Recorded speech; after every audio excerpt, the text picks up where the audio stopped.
Thank you, Don. I really appreciate being here. Thank you, Congresswoman Wilson, for inviting me back to participate in a town hall. I think that we as a country have to remember who we are as a nation of immigrants. Obviously, there are individuals who came by force or were here originally, but overall, we are a nation of immigrants, and remembering that story and remembering that we should be celebrating one another for building the country that we do have.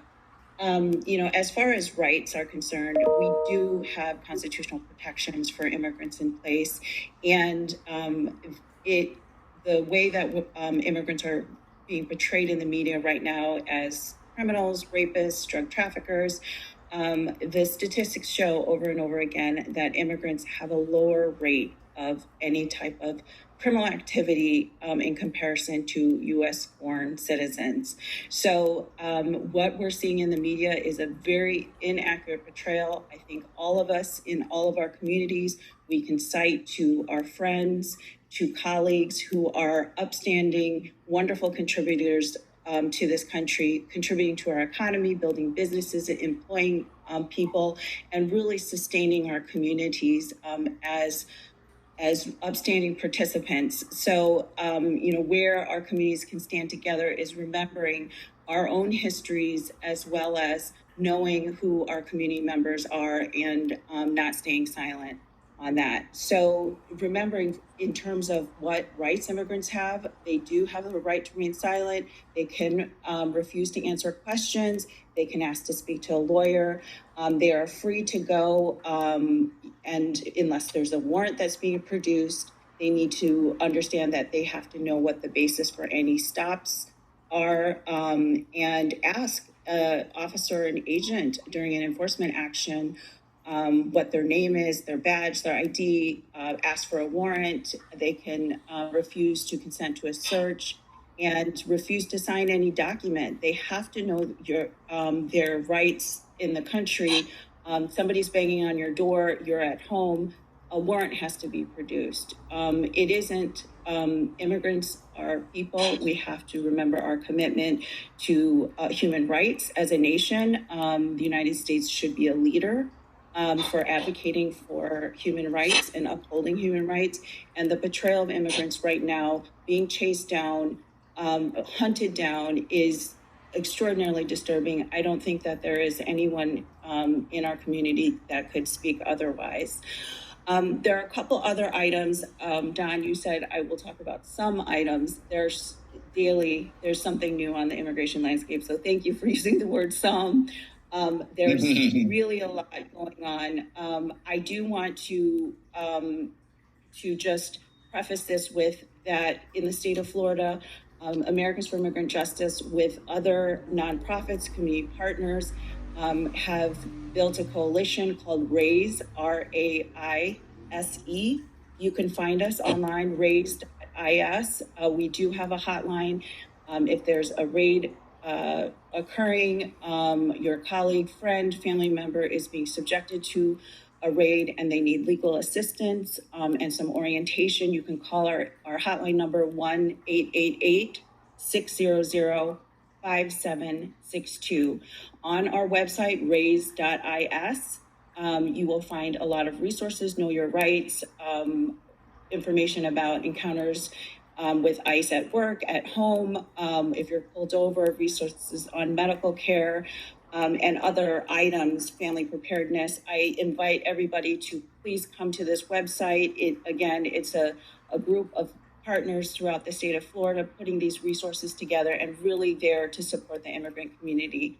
A couple items that I want to mention is that there is a new registration requirement for immigrants that have not been encountered before by immigration. This is something new and really, forcing people to come forward and expose themselves, though they could be in process for a legal method for relief. So there are avenues for relief in the United States and seeking different applications. This registration requirement makes people come forward before they've finished that processing.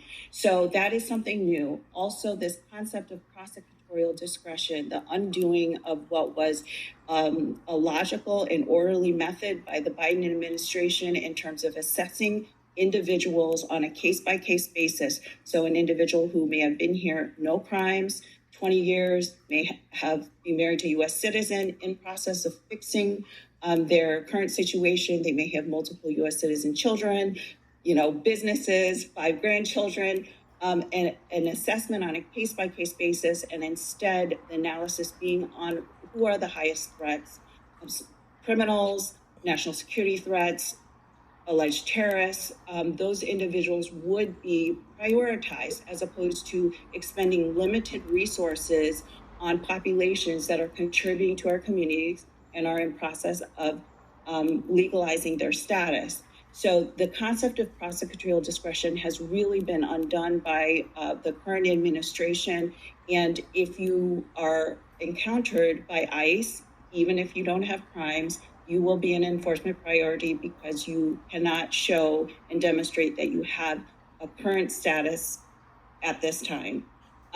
So I tell people, have you driven over 55 in a 55 zone? Have you rolled through a stop sign before? These are all elements of prosecutorial discretion. If an officer has decided not to ticket you or, not to impose any sanctions on you, similarly, this is an orderly method to use our resources effectively.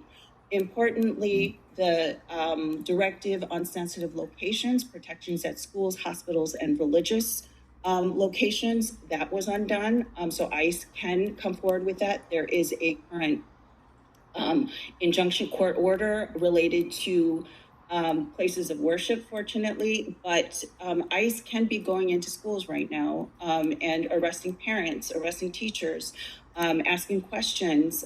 So, these are protections that have been longstanding and more secure under the Biden administration. And it's a frightening time that our children have to be exposed to enforcement activities. Protections related to victims of crime, domestic violence, trafficking, those have all been undone. Humanitarian protections have been widely undone. And earlier, the mentioning of the attack on lawyers, also on immigration lawyers, we have an ethical duty, to fulfill our obligations under U.S. immigration law and our international laws for protection of persecuted and tortured people. We have to just keep pushing ahead. Lastly, I want to state 2 items, which is on Friday, the Trump administration did undo funding for unaccompanied minors. So children who have been abused, neglected, abandoned, persecuted, and tortured that are here. This affects 26,000 or so children. The funding has been cut off. So that representation and our commitment to assist the most vulnerable immigrants, unaccompanied minors, we've lost that commitment right now. Right now, individuals are suffering tremendously in detention. Detention centers there's overcrowding. We saw individuals being sent to 3rd countries, to Guantanamo, to El Salvador. This is unprecedented, where individuals are being grabbed and taken to a 3rd country. So all of this is very disturbing. And I really hope all of you as community members will support our immigrant communities, which is your story and our collective story. That is amazing that what they've undone with just in the course of less than 100 days. It's really unbelievable. Thank you for that. And if you have any questions, you can press *3 and